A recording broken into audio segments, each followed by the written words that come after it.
Iniciando protocolo, nivel de acceso autorizado. Proyecto activo, archivo confidencial. México siempre se presentó como un país neutral, un refugio, defensor del asilo político y de la soberanía frente a las potencias.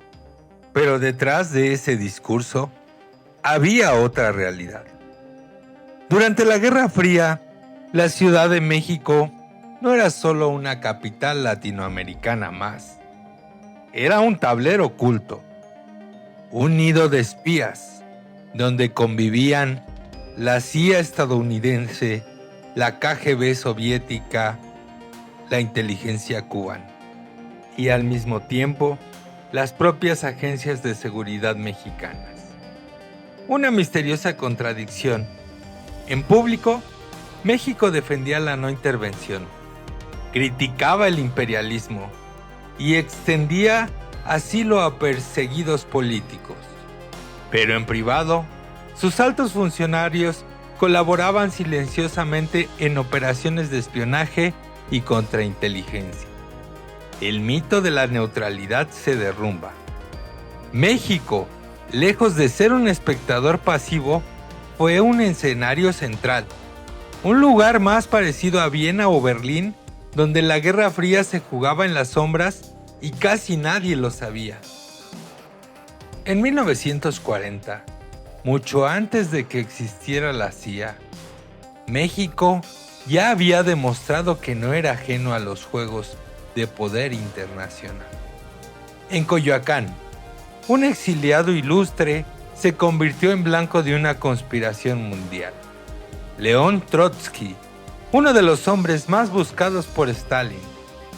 Trotsky llegó a México como símbolo del asilo político, protegido por intelectuales y artistas, rodeado de seguidores. Pero esa protección no fue suficiente. El 20 de agosto de 1940, un hombre español, Ramón Mercader, lo atacó con un piolet dentro de su propio refugio. Mercader no era un fanático aislado, era un agente entrenado por la NKVD, la temida policía secreta stalinista. El asesinato de Trotsky no fue solo un crimen político, fue un mensaje. En México, ningún muro, ninguna frontera y ninguna bandera podía seguir de la mano de las potencias. El caso de Trotsky marcó un precedente. México podía ser refugio de perseguidos, pero también una trampa mortal en medio de la guerra ideológica. La capital se convirtió en un escenario perfecto para el espionaje, años antes de que la Guerra Fría comenzara oficialmente. Con el inicio de la Guerra Fría, México se presentó ante el mundo como un país soberano, neutral y defensor del asilo político. El PRI proclamaba una política exterior de no intervención y se convertía en refugio para perseguidos de dictaduras latinoamericanas. Pero esa era solo la cara pública. En privado, el gobierno mexicano tejía acuerdos silenciosos con la CIA. Washington veía en México un terreno estratégico y el PRI lo sabía. Mientras en la plaza pública se hablaba de independencia, en las oficinas de seguridad se entregaban informes, se intercambiaban listas y se permitía que la CIA vigilara no solo a espías extranjeros, sino también a opositores internos. Figuras claves como Fernando Gutiérrez Barrios y Miguel Nazal Haro se convirtieron en símbolos de esta doble cara. Funcionarios del Estado mexicano y al mismo tiempo señalados como colaboradores cercanos de la inteligencia estadounidense. El PRI jugaba un delicado equilibrio, mostrar al pueblo un rostro nacionalista y firme, mientras en la sombra ofrecía a Washington la cooperación que tanto necesitaba. México no era una víctima del espionaje, era socio y al mismo tiempo era rehén. De los años 50 a los años 70, la Guerra Fría dejó de ser un conflicto lejano. En la Ciudad de México convivían, en silencio, agentes de tres mundos: la KGB soviética, la inteligencia cubana bajo las órdenes de Fidel Castro y la omnipresente CIA. Los soviéticos veían a México como una puerta de entrada al continente. Los cubanos lo usaban como una extensión de sus redes revolucionarias. Los estadounidenses lo convirtieron en un laboratorio de operaciones encubiertas para controlar la expansión del comunismo en América Latina. México se volvió un país bisagra, demasiado cerca de Washington para ser neutral, demasiado influyente en la región para que el bloque soviético lo dejara pasar. Las calles de la capital se llenaron de miradas discretas, conspiraciones veladas y acuerdos imposibles de firmar en papel. El mito de un México neutral se quebraba. El país ya era parte activa del tablero de la Guerra Fría. La Guerra Fría en México tuvo un rostro oculto: la Operación Litiempo.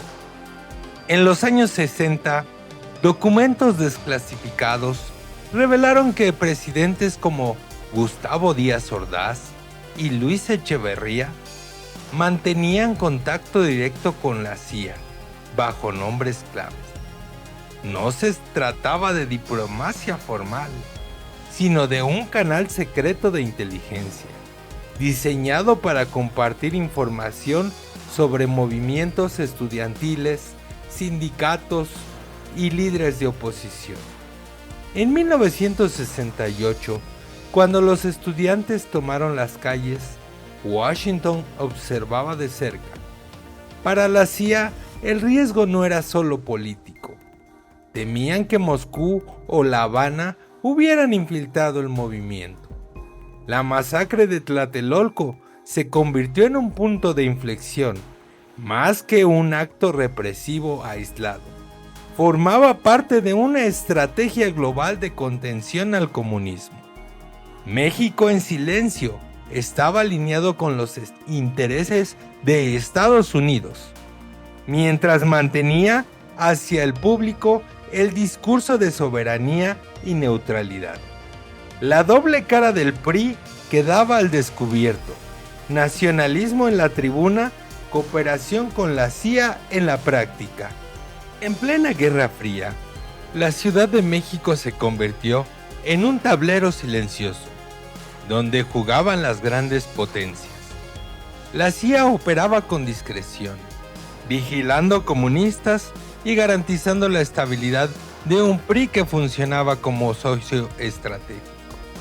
La KGB, desde su embajada, reclutaba simpatizantes e intentaba penetrar en círculos académicos y políticos. Los cubanos, a su vez, seguían de cerca a exiliados latinoamericanos y coordinaban operaciones para extender la influencia de la revolución. Como en Viena o Berlín, las embajadas, cafés y hoteles de la capital eran escenarios de encuentros, fugas y traiciones. México fue un verdadero nido de espías, aunque para la mayoría de la población todo transcurría bajo un velo de normalidad. En los pasillos de la Guerra Fría mexicana abundaban los rumores. Se decía que la KGB había infiltrado sindicatos y universidades, financiando huelgas y publicaciones clandestinas. Otros aseguraban que altos funcionarios del PRI jugaban doble, entregando información a la CIA mientras negociaban discretamente con Moscú. Hubo también historias de agentes que desaparecieron sin dejar rastros, operaciones encubiertas que nunca aparecieron en los archivos oficiales. El PRI funcionaba como un árbitro del juego sucio, colaborador con unos, tolerante con otros, siempre cuidando su permanencia en el poder. Entre la verdad y el mito, la sombra del espionaje se volvió parte inseparable de la política mexicana. El mito de la neutralidad se desvanece. México no fue un espectador, fue una pieza activa en el ajedrez mundial. Hoy la versión oficial todavía habla de soberanía y asilo político, pero las sombras de la CIA y la KGB nunca se disiparon del todo. México no fue solo un refugio, fue escenario y cómplice, un protagonista silencioso de la guerra invisible que se libró en sus calles, embajadas y cafés. Nos vemos en el próximo archivo. Gracias por la distinción de su atención. Protocolo finalizado. Hasta el próximo archivo. Y no olvides suscribirte.